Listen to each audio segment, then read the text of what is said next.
मासूम बच्चे के दुनिया में आने से पहले ही हॉस्पिटल की लापरवाही की वजह से हो गई मौत। ट्रॉम्बे चीता कैम्प का हयात हॉस्पिटल पर लगा गंभीर आरोप। डॉक्टर का तो कोई पता नहीं था वहाँ पर, वो हम लोग को टाइम पे टाइम देते जा रही थी 6 बजे कुछ, और पेशेंट की हालत कंडीशन थोड़ी ख़राब होती, हाँ ख़राब होते जा रही थी। जैसा बच्चा पेट में ही कुछ इन्फेक्शन जैसा जहर पूरा लंग्स तक फैलना चालू हो गया था।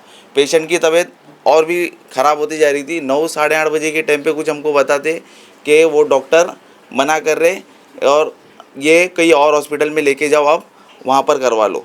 हालांकि एडमिट पेशेंट थी।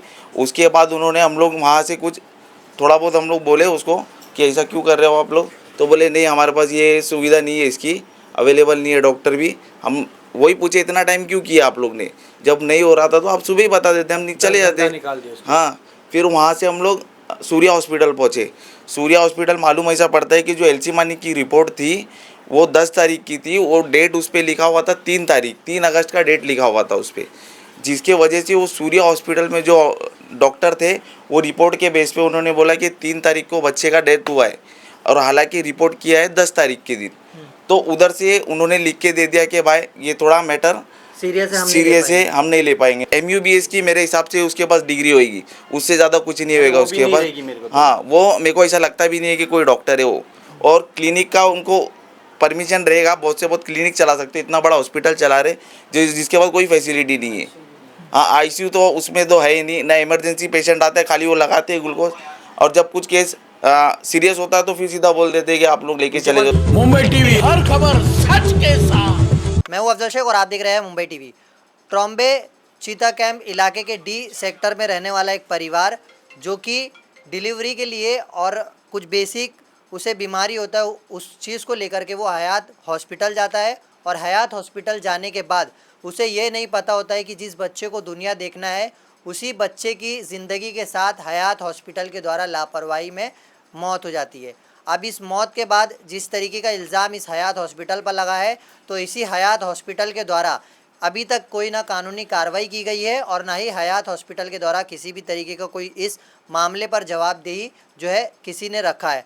हालांकि इस हॉस्पिटल के संचालक जो है डॉक्टर फरजाना पर भी इल्ज़ाम लग रहा है कि उनकी चुप्पी ये दर्शाती है कि हयात हॉस्पिटल कितना जो है लापरवाही से काम कर रहा है। और हयात हॉस्पिटल इस तमाम जो है लापरवाही में लिप्त नहीं है। बच्चे की मौत का एक ज़िम्मेदार मात्र जो है वो डायग्नोस्टिक सेंटर भी होते हैं। जिस तरीके से प्राइवेट लैब अपने फ़ायदे के लिए हॉस्पिटल से कुछ टाइप और कुछ कमर्शियल फ़ायदे के लिए जो है बहुत सारी चीज़ों में चुप्पी साधते हैं, जिसकी वजह से हादसे होते हैं। हमारे साथ जो है चांद पठान है, जिनके परिवार में बच्चे की मौत हुई है और उस बच्चे की मौत के बाद हयात हॉस्पिटल पर किस तरीके का गंभीर आरोप लगाएंगे। सबसे पहले बताइए क्या हुआ था जो आप अस्पताल गए फिर वहाँ से बच्ची की मौत हुई। हम लोग ने 8 तारीख के दिन मेरी बहन को एडमिट किया था शाम के टाइम में, तो लूज़ मोशन के कारण एडमिट किया था। 2 दिन वहाँ पर इलाज चला, 8 9, फिर 10 तारीख के दिन सुबह सुबह ऐसा पता लगा कि पेट में कुछ बच्चे की मूवमेंट नहीं दिख रही है। तो उसने बताई है वो सिस्टर को, तो उसने कुछ लिख के दिए कि सोनोग्राफी करवा लेते। तो सामने जो एलसी मानिक है वहाँ पर, तो उससे सोनोग्राफी करवाया। उसके रिपोर्ट आने के बाद मालूम पड़ा कि बच्चे की डेथ हो गई है पेट में। और उसके बाद हम लोग को कंफर्मेशन नहीं था, इसीलिए हम लोग ने गुरमीत में भी करवाया। गुरमीत में भी मालूम पड़ा कि बच्चे की डेथ हो गई है। फिर बाद में इधर से ये हयात हॉस्पिटल से कॉल आता है कि आप लोग आ जाओ, हम लोग सर्जन बुला रहे हैं, उसका डिलीवरी कर देंगे और बच्चा निकाल देंगे और आ जाओ आप लोग। तो हम लोग वहाँ से निकल के कुछ 3 साढ़े 3 के आसपास हॉस्पिटल पहुँचते। तो हॉस्पिटल पहुँचने के बाद वो हम लोग को बताती है कि डॉक्टर आ रहे, कुछ टाइम लगेगा, सब रेडी है। तो ठीक है, हम लोग ने भी टाइम बोले चलो ठीक है वेट करते।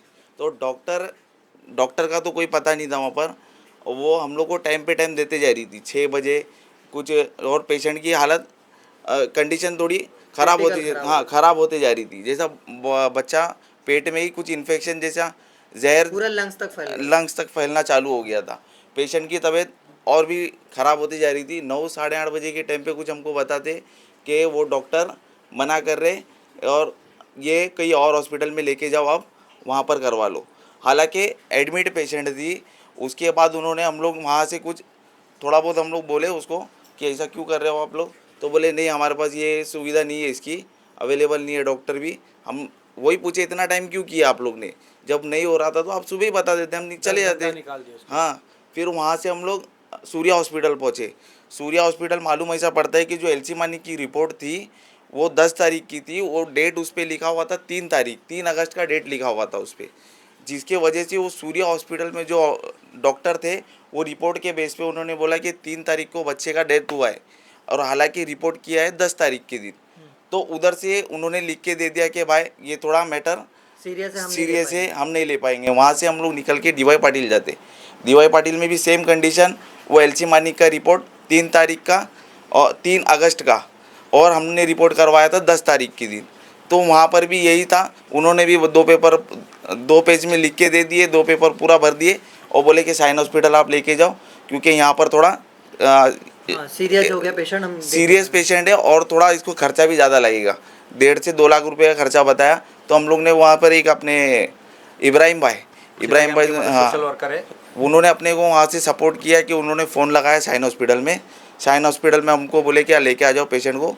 तो राहुल शिवाले सर के थ्रू में हमको अच्छा हेल्प मिला, और प्रकाश काले सर थे और डॉक्टर नवीन शिवाले, ये तीनों का हेल्प था। इसीलिए हम लोग वहाँ पर 1 बजे पहुँचे और फर्स्ट प्रायोरिटी में पेशेंट को अंदर लिया गया, पेशेंट इलाज चालू किए। वो ये जो बीच था, अभी आप बोल रहे हो पेशेंट सीरियस था, इस बीच आप जो है यहाँ वहाँ धक्के खा रहे थे, हॉस्पिटल से कुछ जवाबदेही है कुछ आपने जो है संचालन, जिस तरीके से डॉक्टर फरजाना का जिक्र किया, किसी की तरफ से जो उनका कॉल आया कि हमारे हॉस्पिटल से जो भी हुई है मैं उसकी शर्मिंदा हो या मैं बात करूँ? नहीं, उल्टा वो हम लोग के ऊपर ही ब्लेम कर रहे, उल्टा बोलते हैं कि आप लोग ये कर रहे वो कर रहे। कुछ हम लोग का वो उनकी तरफ से कुछ ऐसा वो नहीं आ रहा है कि हाँ चलो हो गई गलती, हम लोग हाँ वैसा कुछ नहीं, उल्टा वो उनका ऐसा बिहेव है कि जैसा हम लोग की गलती है ये सब चीज़ में।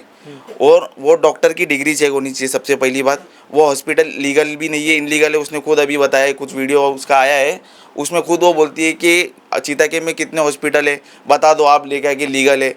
BMC अप्रूवल देती नहीं है, C फॉर्म नहीं है इनके पास, कुछ भी नहीं है, डॉक्टर अवेलेबल नहीं है, नर्स के पास कोई डिग्री, नर्स के भी पास कुछ कोर्सेज कुछ नहीं, खाली लेके आके नर्स चालू करा दिया हॉस्पिटल।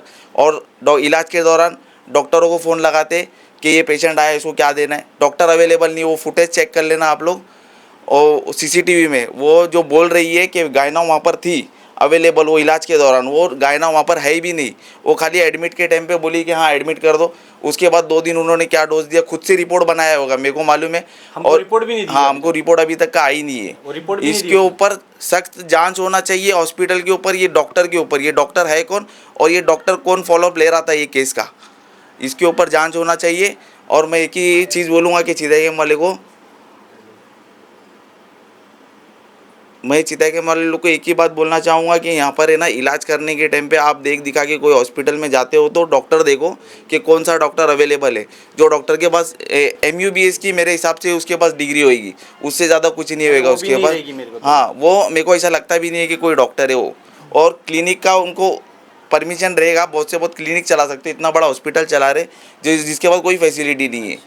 हाँ, ICU तो उसमें तो है ही नहीं, ना इमरजेंसी पेशेंट आता है, खाली वो लगाते हैं ग्लूकोज, और जब कुछ केस सीरियस होता है तो फिर सीधा बोल देते हैं कि आप लोग लेके चले जाओ साइन चेक करने का। आप जो बोल रहे कि जब पूरा लंग्स तक पूरा फैल गया था तो ब्लड टेस्ट के लिए आप जब लैब पे दिए थे तो लैब के द्वारा भी कुछ शक नहीं किया कि आप थोड़ा सा पेशेंट को देखो, क्योंकि पेशेंट का थोड़ा सीरियस लग रहा है, खून में इन्फेक्शन वगैरह? मेरे को ऐसा लगता है कि लैब का जो एलसी मानिक का जो रिपोर्ट है 3 तारीख जो दिखा है उसने, उसके ऊपर भी जांच करो, क्योंकि ये कुछ वो लोग से कनेक्शन हो सकता है। मैं कंफर्म नहीं बोल रहा हूँ, हो सकता है, ये जांच का विषय है।